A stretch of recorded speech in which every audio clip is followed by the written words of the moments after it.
كتاب خصوصا أنا علي بن موسى الفاتحة. أعوذ بالله من الشيطان الرجيم. بسم الله الرحمن الرحيم. الحمد لله رب العالمين الرحمن الرحيم مالك يوم الدين. اهدنا الصراط المستقيم صراط الذين أنعمت عليهم غير المغضوب عليهم ولا الضالين آمين. السلام عليكم ورحمة الله وبركاته. الحمد لله رب العالمين والصلاة والسلام على أشرف الأنبياء والمرسلين وعلى آله وصحبه أجمعين. رب اشرح لنا صدورنا ويسر أمورنا واحلل عقدة من لساننا يفقهوا قولنا.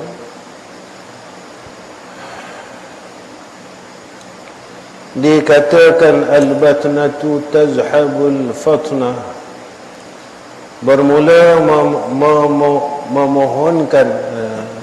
Al-batnah ni maknanya memenuhkan perut dengan makanan itu.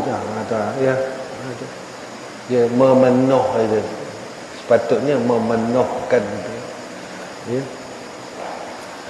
Ya, makanan ya menghilangkan cerdik dan menegahkan akan dia.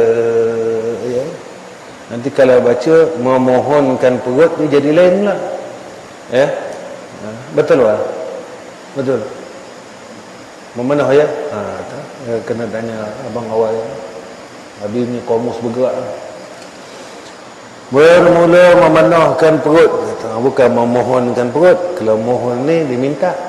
Minta penuh perut. Okay?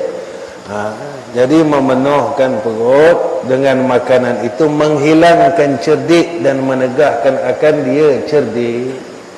Jadi bila perut kenyang, kurang cerdik. Ya. Dia boleh letak pada berapa tempat. Jadi kenapa ulama kata bila perut penuh kurang cerdik? Ya. Jadi bila kita kenyang, ketika itu nafsu besar. Bila nafsu besar, ketika itu diri yang mempunyai nafsu yang besar ini mula berbuat kejahatan dan kemaksiatan. Ya.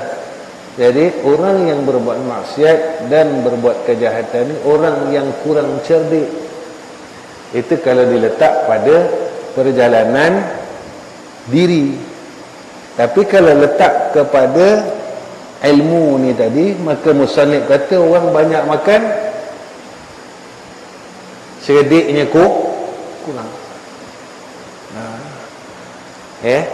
Nak dibesarkan lagi perkataan.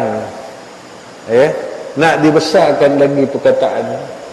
Orang yang kurang cerdik ni tadi berpandukan hadis Nabi al-kayyisu man dana nafsahu tadi. Orang yang lawan hawa nafsu kan cerdik. Jadi bila orang yang bodoh ni ahmak ini orang yang mengikut hawa nafsu.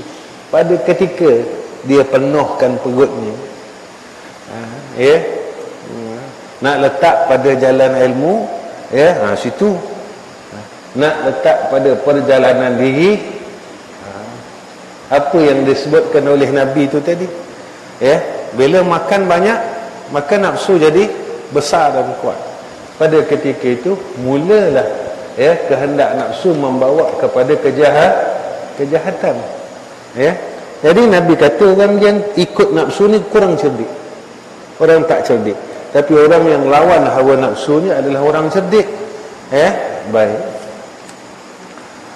Dihikayatkan daripada Jalinus bahawasanya berkata bermula buah delima itu memberi manfaat sekaliannya dan bermula ikan itu memberi mudarat sekaliannya. Dan serta demikian itu dikata pula sedikit ikan itu terlebih baik daripada banyak delima. Ini pada pandangan jalinus, ya, mana makan buah ni lebih bagus daripada makan ikan, ya. Ini pendapat dia. Lagi satu, kalau dalam nahu ada disebut, siapa pernah dengar ni? La ta'kulus samaka, la ta'kulus sam'a, la tashrabul labana, la tashrabul, la ta'kulus samaka, apa namanya, jangan kamu makan ikan dan minum susu. Macam mana, Wal? Jangan kamu makan ikan dan minum susu. Ni kalau ulama pula. Maknanya makan ikan dengan minum susu ni, ya, ditegah. Bukan tegah ni tegah syarak tak, ya, ditegah oleh ulama, ya. Sebab ulama sebut orang yang makan ikan dengan minum susu sekali, dia boleh jadi mewarisi lupa, ya. Tak tahulah pandangan tu macam mana. Macam pandangan ulama Jalinus ini, ya, makan ikan dengan makan buah delima, lebih baik buah delima. Pada kajian mereka tu macam mana, wallahu alam. Walhal padanya membinasakan harta, ya, bila banyak makan maka membinasakan harta. Dan bermula makanan lebih dari kenyang itu mudarat semata-mata, dan ni mustahab diseksa akan dia dengan sebab pada akhirat sana, maka bila banyak makan pada ketika itu, mula mencari harta yang banyak. Ketika mula mencari harta yang banyak pada ketika itu, dah tak kira mana yang halal, mana yang haram. Baik, itu maksud daripada musannif ini. Bila banyak makan, besok di sana diseksa di akhirat. Baik, ini dalam kitab Penawar Bagi Hati ada disebut tentang bab syarrahu ta'am. Apabila banyak makan, suka kepada makan, ketika itu sibuk untuk mencari kehendak makan ni. Nak makan kena ada duit, nak memenuhi keperluan nafsu ni tadi, dah nak makan sedap-sedap, maka sumber ni dah tak kira pula. Tak pula zaman-zaman akhir ini, zaman sekarang, zaman yang Nabi sebut, zaman akhir zaman, maka umat manusia akhir zaman ni dia dah tak kira datang mana sumber rezeki, halal atau haram,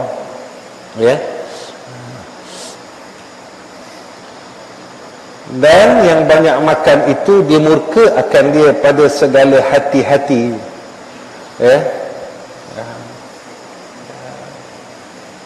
jadi bila banyak makan, hati ni jadi rosak, dimurka oleh hati-hati. Orang yang mempunyai hati, itu dalam perjalanan seseorang untuk berjalan kepada Allah, maka antara syaraid dia yang habis sebut dulu, 3 syarat orang yang nak dekat dengan Allah: kurang makan, kurang tidur, kurang cakap. Kurang makan, kurang tidur, kurang cakap.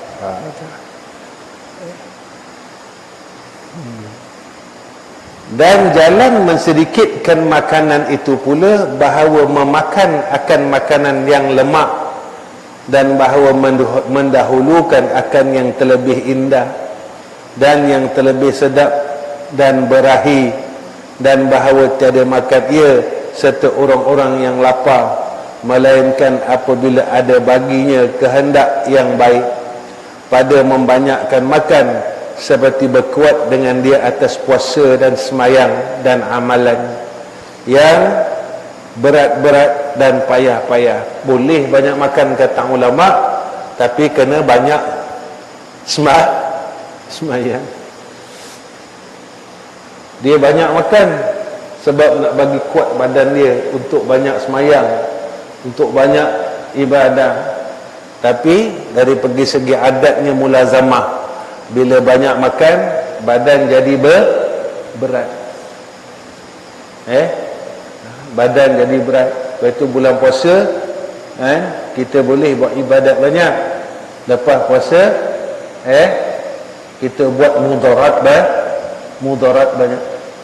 Bukan ibadat banyak, mudarat banyak. Seperti perjalanan dan lainnya, maka baginya patut makan banyak, kerana berkuatnya akan ibadah itu adalah ia jadi sebab bagi terangkat kemuliaan. Maka dengan ini kehendak yang baik halallah baginya oleh demikian itu. Jika dengan banyak dia makan tu, banyak dia buat baik, tak ada masalah. Tapi kalau banyak makan itu membuatkan dia berkurang buat baik dan menjadi banyak ia berbuat jahat, maka makan itu dicela oleh syarak.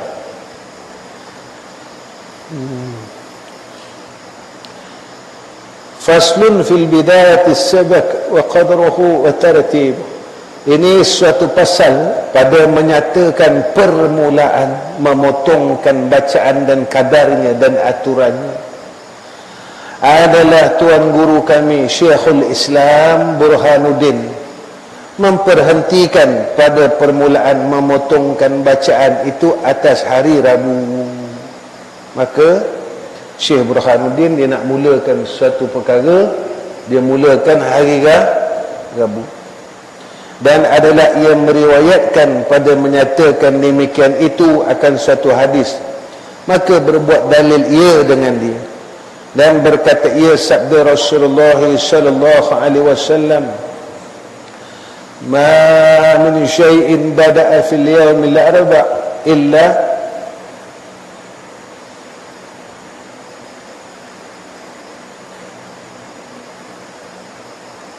illa wa qaddamtum kabuna.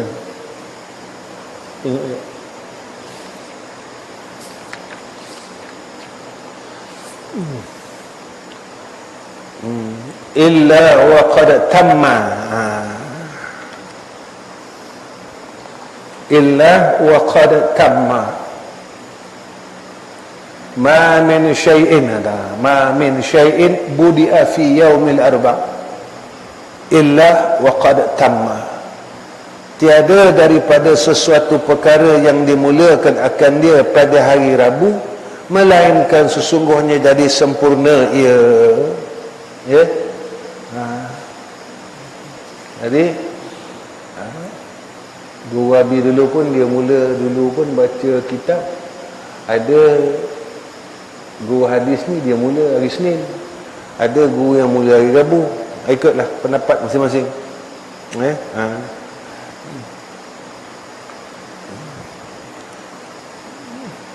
Ada Syekh Habib dulu dia kata kalau nak mula berniaga hari Selasa. Dia kata sebab hari ini ada rahsia masing-masing, wallahu alam. Wallahu alam.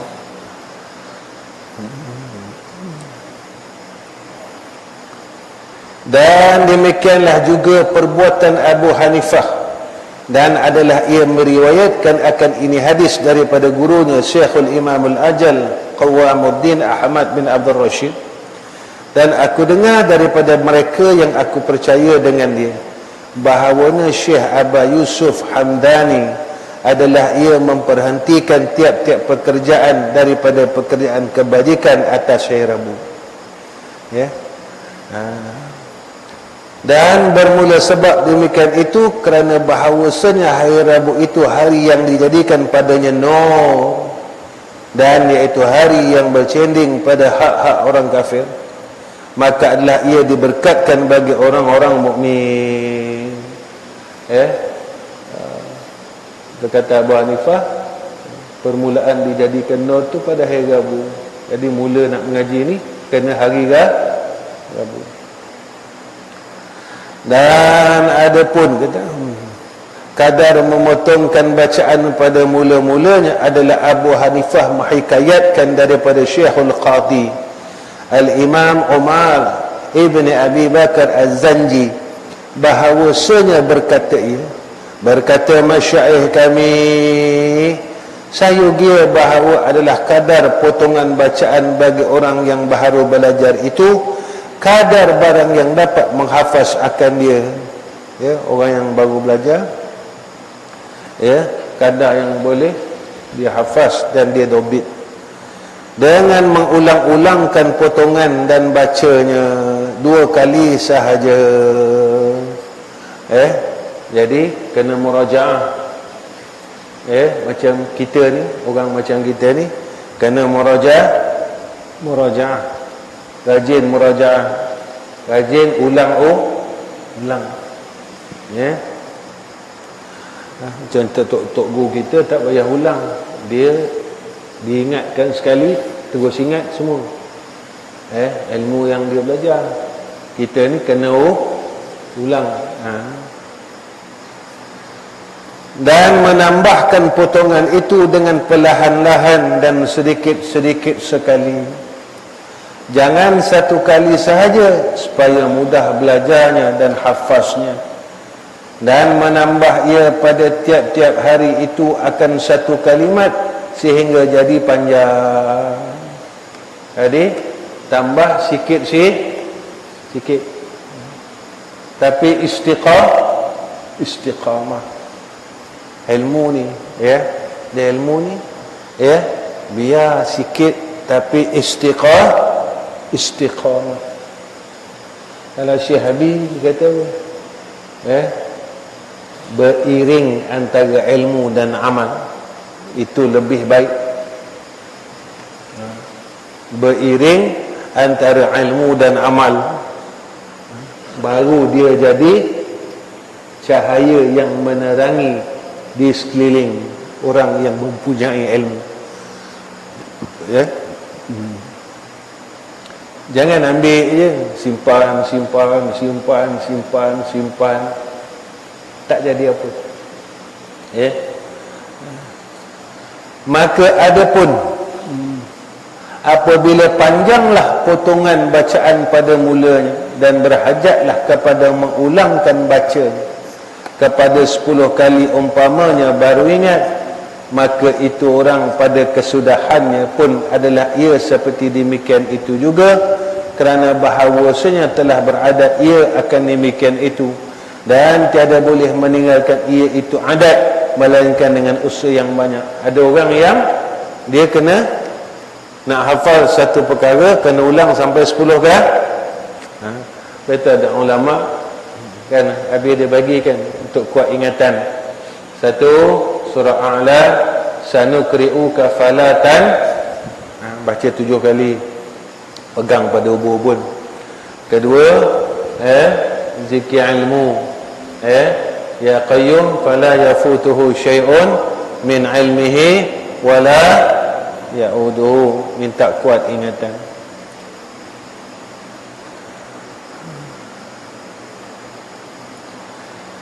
Dikatakan as-sabab harf wa takrirul alf, bermula potongan bacaan itu satu huruf dan mengulang-ulangnya 1000. Dalam ilmu nak bagi ingat kena ulang-ulang, kata ulama 1000 kali. Lepas tu ada pepatah syair, al-ilmu fi sudur wala fil kutub. Ilmu itu dalam dada, bukan dalam kitab. Betul, suruh dia ulang-ulang. Itu orang alim. Orang alim ilmu dalam dada. Macam habis orang bodoh. Orang bodoh ilmu dalam macam habis orang bodoh. Orang bodoh ilmu dalam kitab. Lepas tu orang tanya habis, banyak benda habis tak tahu. Maka katanya satu huruf itu kinayah daripada sedikit, dan katanya 1000 itu kinayah banyaknya saja, bukan hakikat begitu. Maknanya ibarat banyaknya kena ulang-ulang dia. Dan sayugia bahawa memulai ia dengan suatu daripada ilmu itu kadar yang terlebih hampir kepada faham. Dia ulang-ulang ilmu, dia mulakan ilmu tu, suatu ilmu yang sampai ia kepada sampai dia faham, sampai faham, dan mudah belajar dengan keadaan penat dan payah.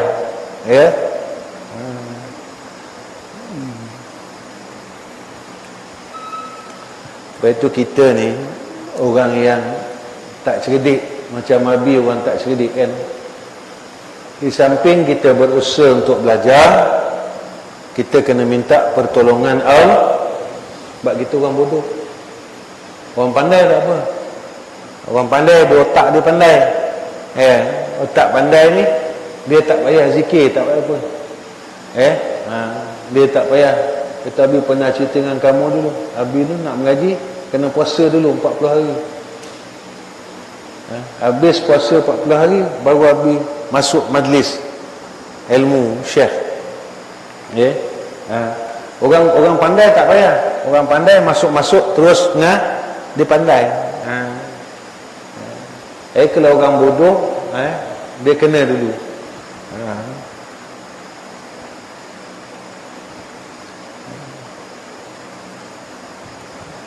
Jadi ulama dulu dia buat macam tu untuk buat pembersihan jiwa. Sebab bila hati yang kotor, ilmu tak boleh masuk. Ilmu tak boleh masuk pada hati yang kotor, pada qalbun yang kotor. Sebab tempat ilmu ni dalam hati. Itu Isra' Mi'raj tu. Hati Nabi dibelah, dada Nabi dibelah, diisi dengan nur ma'rifah dan nur ilmu.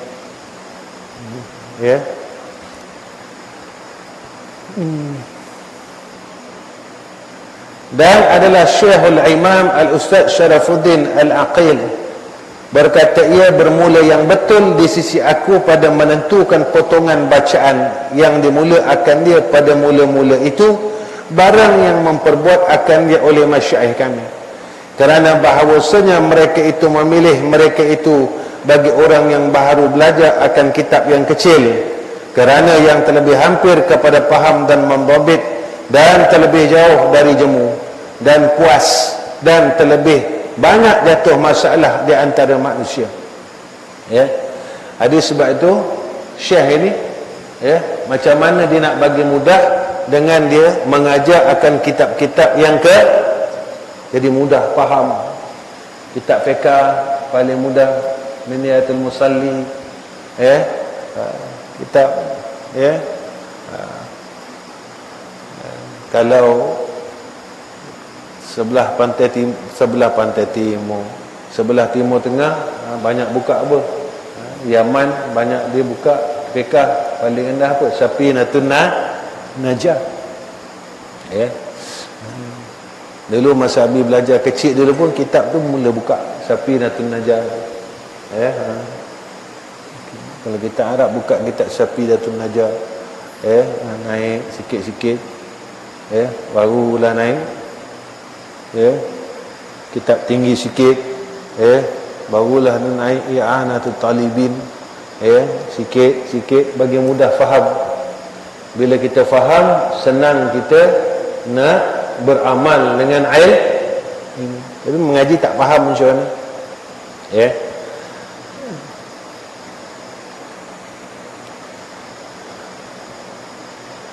dan sayugianya bahawa menulis ia akan potongan bacaan yang ia hafaz daripada gurunya itu, kemudian daripada faham dia dobit, dia faham, dia tulis, dan mendobit dan mengulang akan dia akan sebagai ulang yang banyak. Selalu tengok balik apa yang kamu tulis, kamu tengok balik, jangan dah tulis simpan, tengok balik, ulang dan ulang. Akan sebagai ulang yang banyak, kerana bahawasanya tulis itu memberi manfaat sangat-sangat, dan bahawa tiada menulis itu akan suatu yang tiada ia arti akan dia. Bila tak ada dobit, tak ada arti. Dia kena dobit, kena tulis apa yang kita faham tu tulis, kerana bahawasanya membawa ia kepada jemu tabiatnya dan menghilangkan cerdik dan mensia-siakan waktu. Bila tak tulis ketika itu, jadi jemu lah, Lama-lama tak tulis, tak dobit, jadi tidur. Jadi dia. Tapi ada guru dulu yang tak bagi dobit. Ada guru yang dia ikut guru masing-masing. Ada guru yang suruh dobit. Dia kata jangan dobit.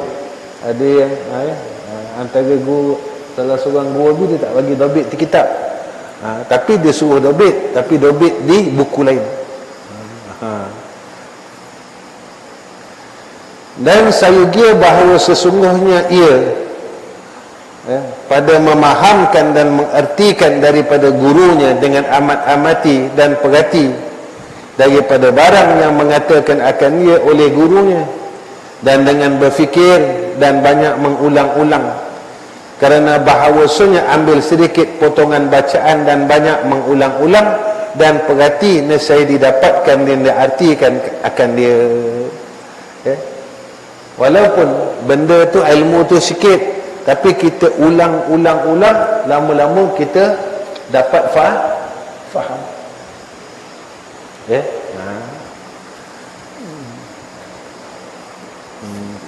Hati. Dikatakan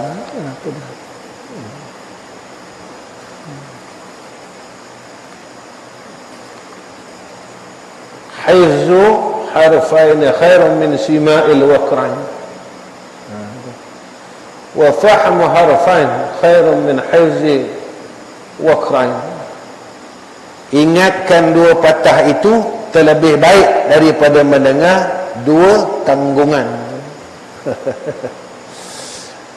Ingat ilmu tu yang kita belajar ni, kita ingat lebih baik kita daripada kita menanggung dua tanggung. Makna hebatnya kemuliaan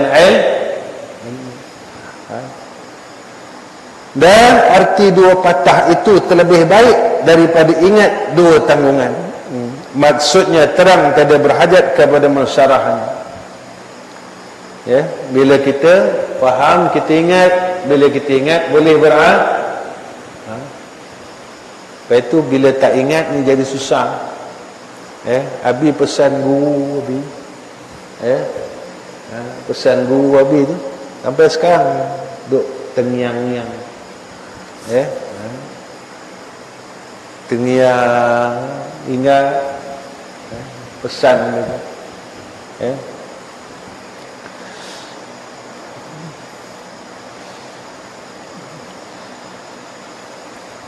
Itulah Abi pesan dengan kamu lah. Dalam ilmu ni, tinggikan adab kamu dalam ilmu. Dengan siapa je, siapa pun orang alim yang kamu jumpa, tinggikan adab. Sebab di situ letaknya keberkatan ilmu. Situ letak keberkatan ilmu. Tinggikan adab kamu dengan siapa pun.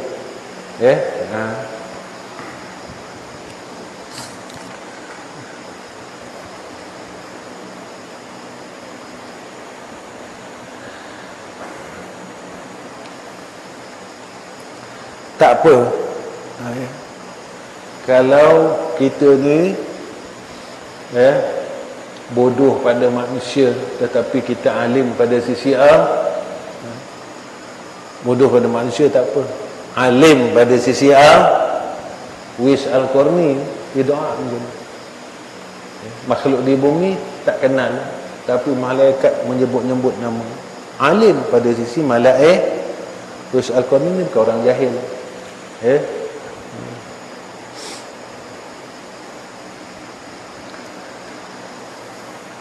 Dan apabila bermudah-mudah ia dan segan ia pada memahamkan dan mengambil artinya, dan tiada bersungguh-sungguh satu kali atau dua kali, nescaya berada ia akan demikian itu.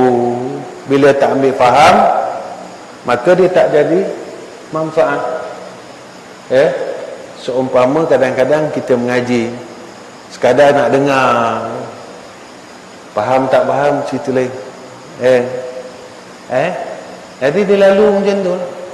Macam mana air yang lalu, kita tengok air itu lalu macam tu.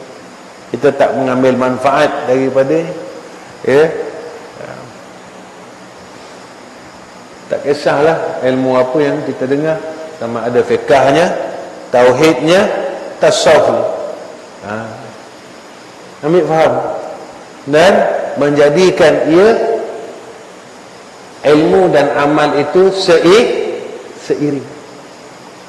Ngaji fiqah,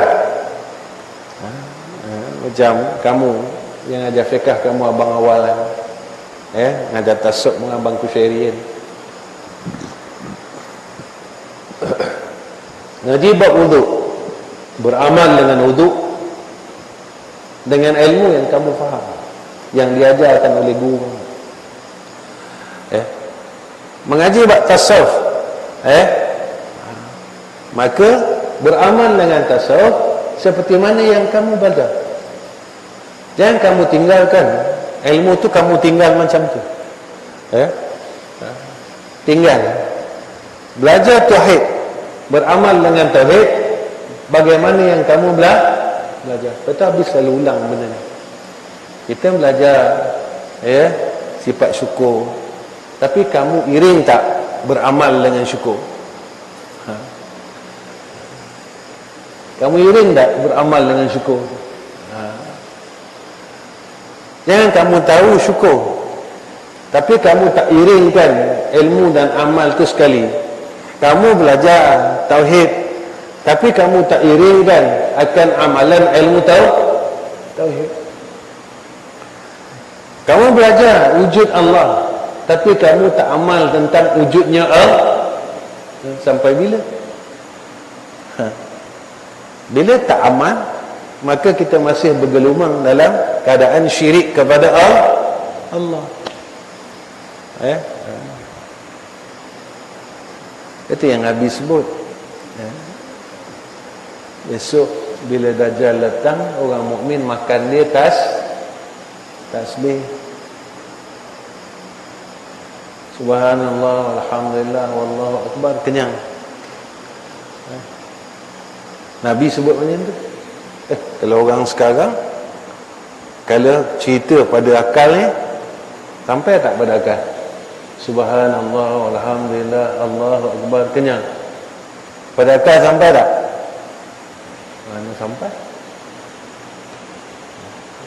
Tak sampai pada akal. Padahal Nabi sebut macam tu. Semua orang dalam keadaan lapar, yang kenyangnya orang mukmin. Apa makanan orang mukmin?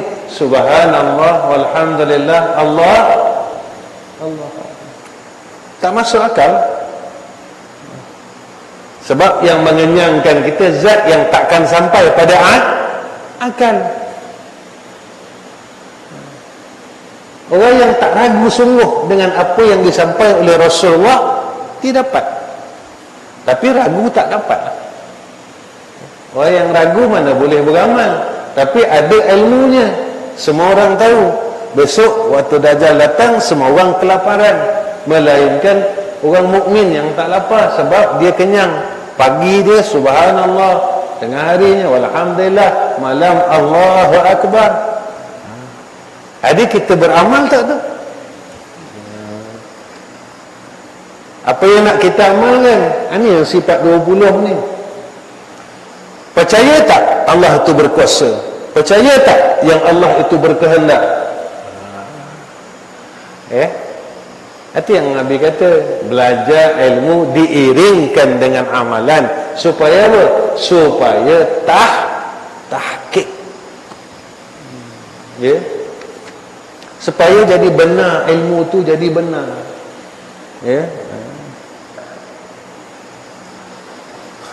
Bukan suruh impun ilmu ni tak pakai. Impun tak pakai.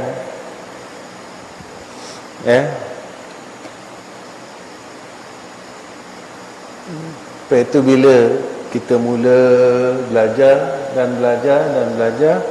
pada ketika itu kita mula mengenal Allah, dekat dengan Allah. Apa hasilnya?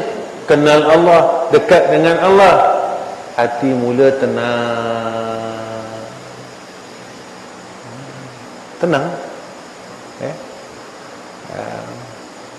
Perkara ni Nabi pesan sungguh-sungguh. Zaman ni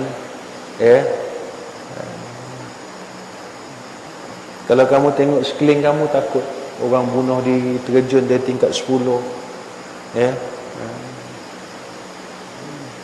semua tu sebab apa? Cari puncanya. Kata apa kata Nabi SAW bila melihat perkara yang tak baik, Habis sebelum Nabi tutup, sebab dah 10:10, sebelum Nabi tutup, bila kamu melihat benda-benda macam tu, kamu lihat benda-benda macam tu, apa Nabi pesan? Baca tahmid. Alhamdulillahillazi afani mimma batalahu. Nabi kata apabila melihat sesuatu perkara yang tidak baik lalu membaca tahmid ini, maka Allah pelihara kita daripada perkara tersebut.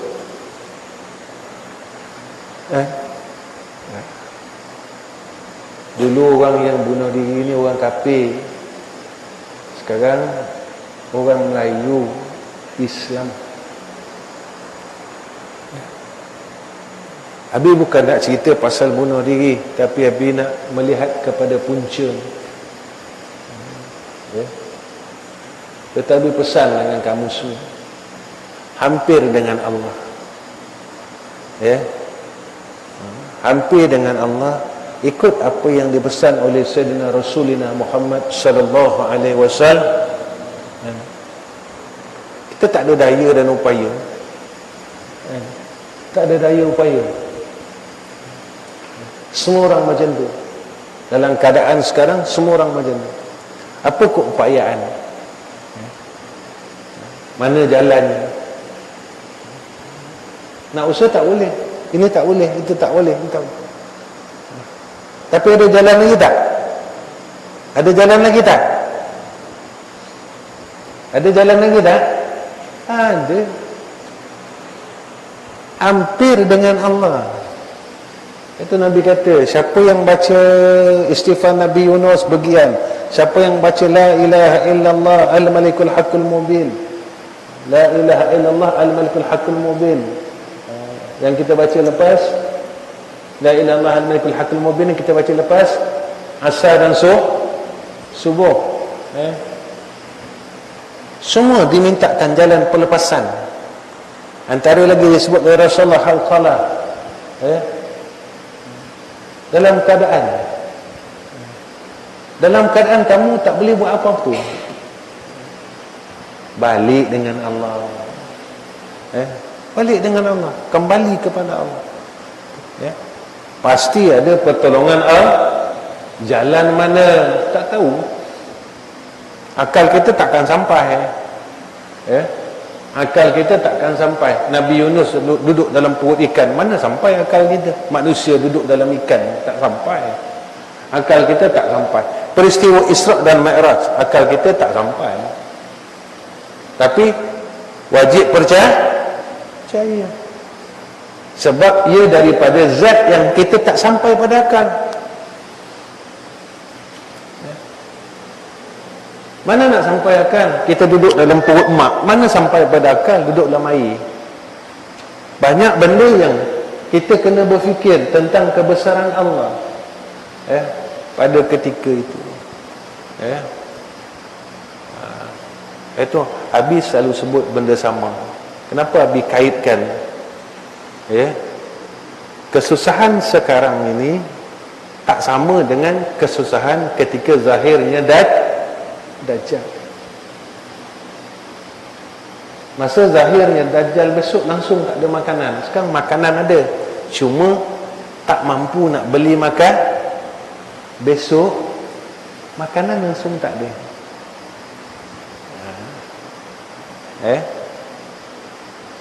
Di sini cuma yang selamat pada ketika itu orang yang beriman dengan Allah dan orang yang hampir kepada Allah. Orang yang bertasbih ni orang berhampir dengan Allah. Itu Abi sebut tentang tasbih ini bukan sekadar subhanallah walhamdulillah Allahu akbar. Dalam kalimat tasbih ini ada ilmu usulnya, ada ilmu tauhid.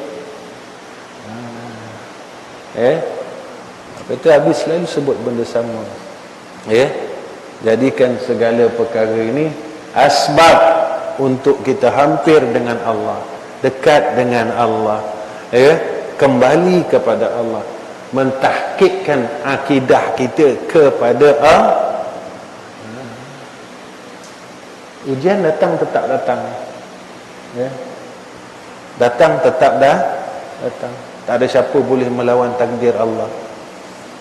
Tetapi apa yang kita dapat daripada di sebalik ujian tersebut, apa yang kita lalui, apa ilmunya, apa amalannya, ini yang kamu kena selalu nampak dan kamu kena selalu tengok.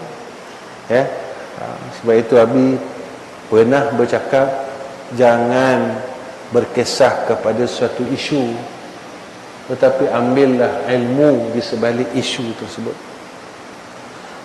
Jadi bila kamu tengok apa-apa yang berlaku yang tak baik, jangan tinggal. Alhamdulillahillazi afani mimma batalahu. Alhamdulillahillazi afani mimma batalahu. Alhamdulillahilladzi afani mimma batalahu. Wa akhir kalam, assalamualaikum warahmatullahi wabarakatuh. Bismillahirrahmanirrahim. Alhamdulillahirabbil alamin wassalatu wassalamu ala asyrafil anbiya'i wal mursalin wa ala alihi washabbihi ajma'in. Ya Allah, ya Rahman, ya Rahim, berkatkanlah hidup kami, keluarga kami, segala urusan kami, dunia dan akhirat kami, ya Allah. Ya Allah, angkatlah segala masalah kami dan sekalian masalah orang-orang Islam di tempat kami, ya Allah, dan di seluruh dunia, ya Arhamar Rahimin. Ya Allah, angkatlah penyakit dan wabak ini, ya Arhamar Rahimin, serta ampunkan dosa-dosa kami, ya Allah. Ya Allah, ya Rahman, ya Rahim, keluarkan kami daripada golongan orang-orang zalim, ya Allah, dan orang yang menzalimi diri kami sendiri dan orang lain, ya Zal Jalali wal Ikram. Ya Allah, masukkan kami dalam golongan orang-orang saleh, ya Zal Jalali wal Ikram. Walaupun kami bukan di kalangan orang saleh, tapi kami berharap Kau masukkan kami dan Kau jadikan kami dirikan orang yang Kau pilih menjadi orang-orang yang saleh, ya Allah. Ya Allah, ya Rahman, ya Rahim, pelihara akidah kami, peliharalah iman kami dan Islam kami, ya Allah. Istiqamah kami, ya Allah, istiqamahkan kami atas beramal dengan agamamu, ya Zal Jalali wal Ikram. Matikan kami dalam iman, matikan kami dalam kami istiqamah beramal dengan agamamu dan sunnah Rasulullah sallallahu alaihi wasallam. Wa sallallahu alaihi wasallam Muhammad wa ala ali sayyidina Muhammad. Walhamdulillahirabbil alamin. Taqabbalallahu minna wa minkum.